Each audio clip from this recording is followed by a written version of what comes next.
sometimes you just have too many books.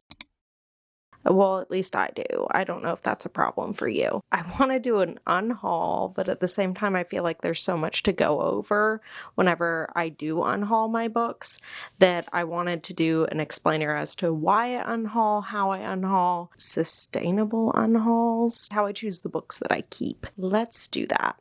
Firstly, why do I unhaul books? So obviously it's because I end up with too many books, and it is so easy to spend your time buying books and like almost hoarding books. It's not only that they're trophies of books that you've read, but they're also bibliophilia, where you're just like, I just must buy as many books as I can, even if I'm not going to read them, which is something that I'm trying to change about myself.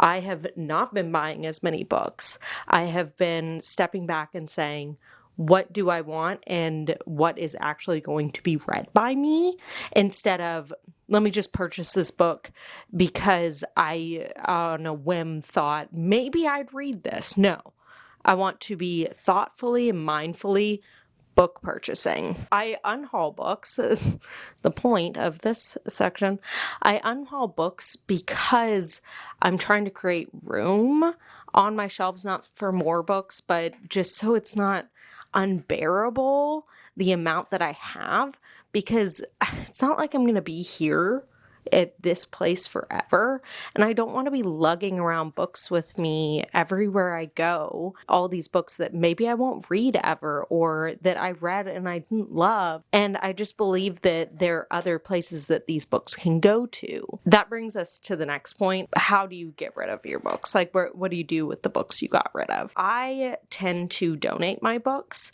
I like to donate my books to my local library. My library, the bookstore that they have, a lot of libraries have Friends of the Library. Mine has like a dedicated actual bookstore that's not technically Friends of the Library.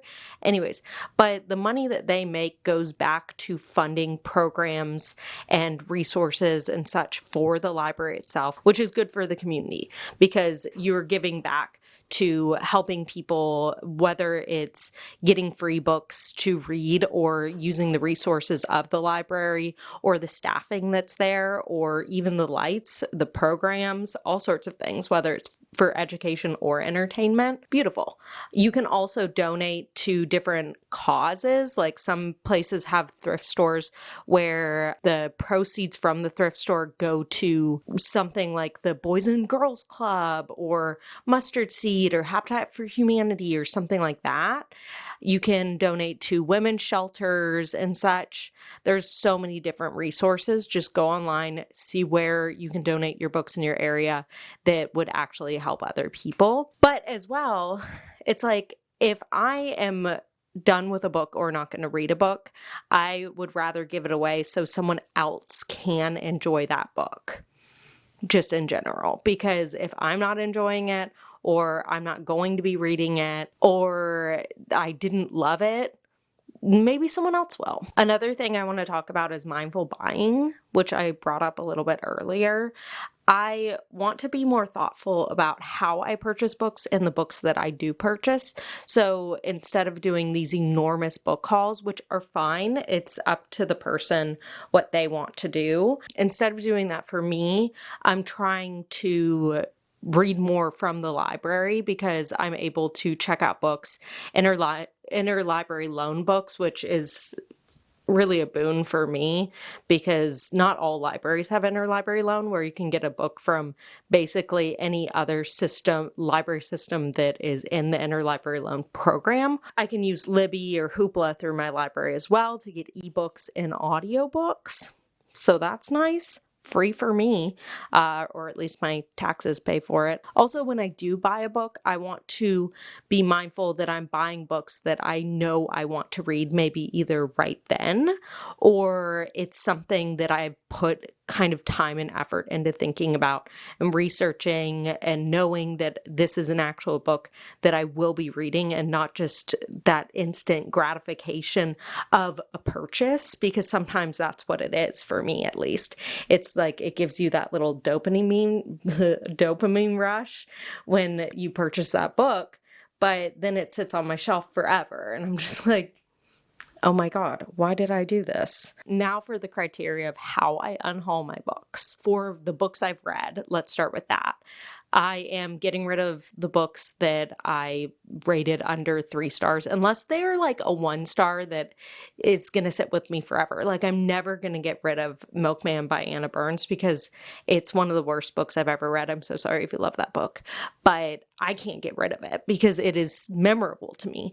Or maybe a book that is like brings back a memory. I might not have loved it, but it brings back a memory of like when I was reading it, if I was like traveling or something like that, or that I got from a certain place or something. Usually with my read books, it's a little harder for me to go through, especially like a book that I might not have gotten rid of 6 months after reading it, 2 years after reading it, and I'm further away from that experience, I might be more likely to get rid of it. Also, I might keep books that I read within a year so that maybe at the end of the year I could, if I'm doing some sort of a list for most disappointing books or something like that, I might keep it because I know it's going to be on that list. Another criteria for getting rid of books for me are books that this is both in the books I've read and the books I haven't read. If the book is like ruined. So if it is extremely water damaged,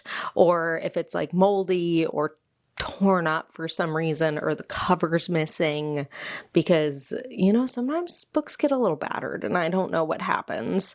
Especially like I had some books in storage at my dad's house and they weren't stored very well. This was a while ago and I had to get rid of a good amount of those because I don't want, if it's like moldy or mildewed, I don't want it to ruin the rest of my books, obviously.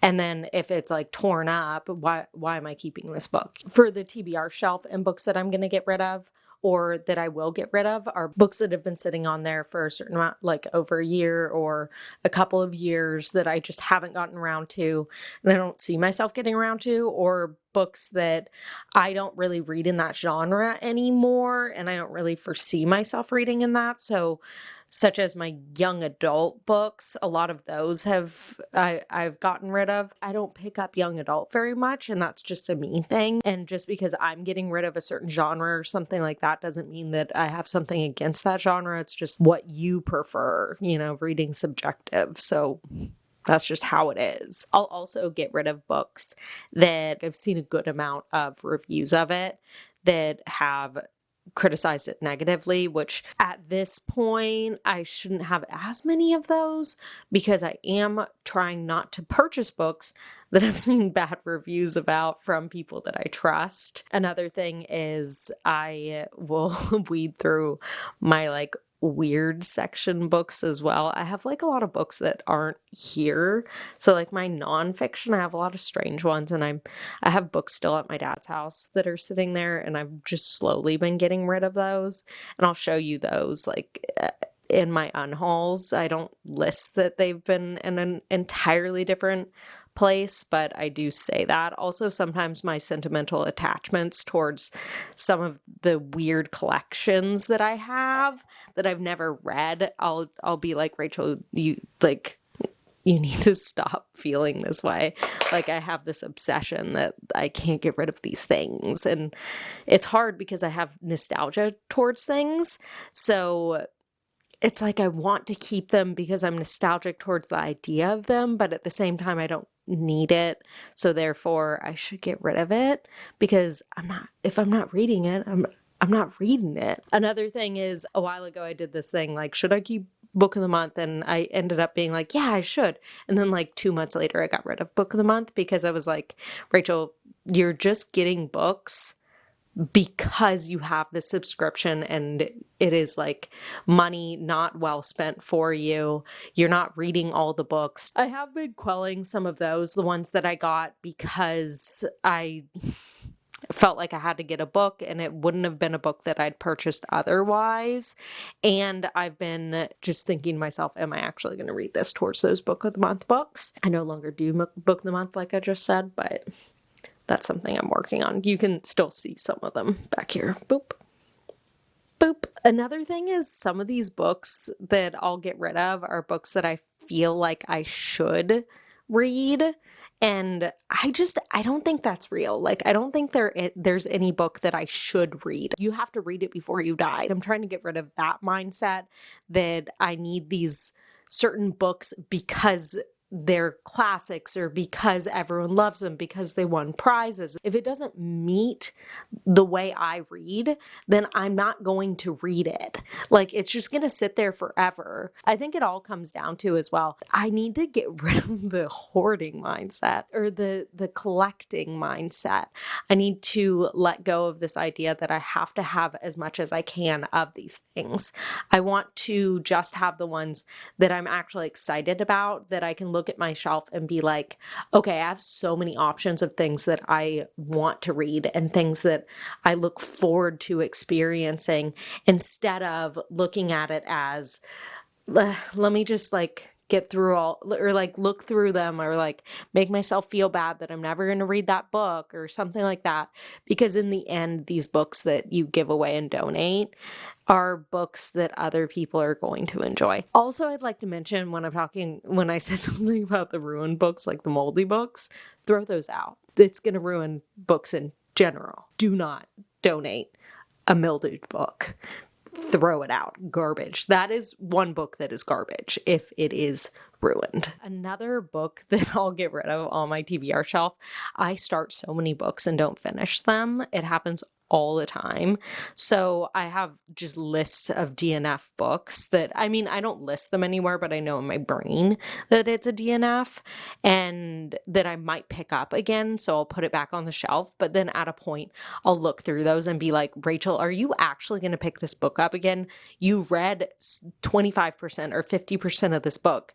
You weren't liking it enough to actually read it. Or I might say, I was really liking that, but I was busy at the time, so I'm going to leave that there, or I'm going to try and like prioritize finishing it. It really just depends, honestly. Sometimes as well, I'll try to open my Goodreads. On my Goodreads, I have a shelf that's just like TBR shelf, or owned, like books I own that I haven't read. I have all of these books on there, and I'll sometimes like sort them by how long I've had them. I'll also sort them by how like their ratings and stuff like that, and look at the lower rated ones and see some reviews and be like, is this actually something I'm going to read? Obviously that doesn't always apply, because I mean, if we're talking about weird horror books, like of course it's going to be lowly rated. Doesn't mean I won't love it.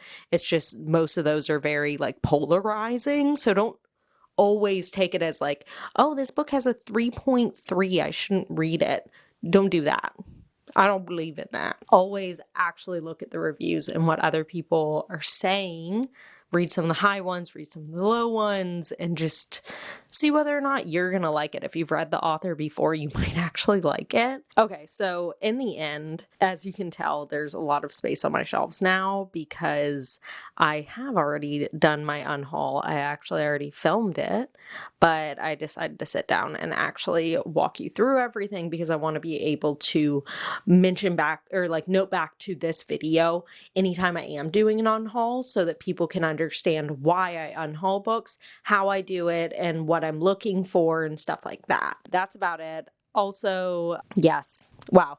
Okay. So thank you so much for listening to me talk about unhauling books, how I do it, my strategy, why I'm doing it, because I probably am going to do an unhaul soon enough again, even though my upcoming one next week is like 125 books, because I am really just trying to get it down because these are not all my books behind me. I have shelves in other rooms too that you just don't see. These are like the secret shelves. Maybe I'll do a video where I show you the secret shelves. Anyways, bye.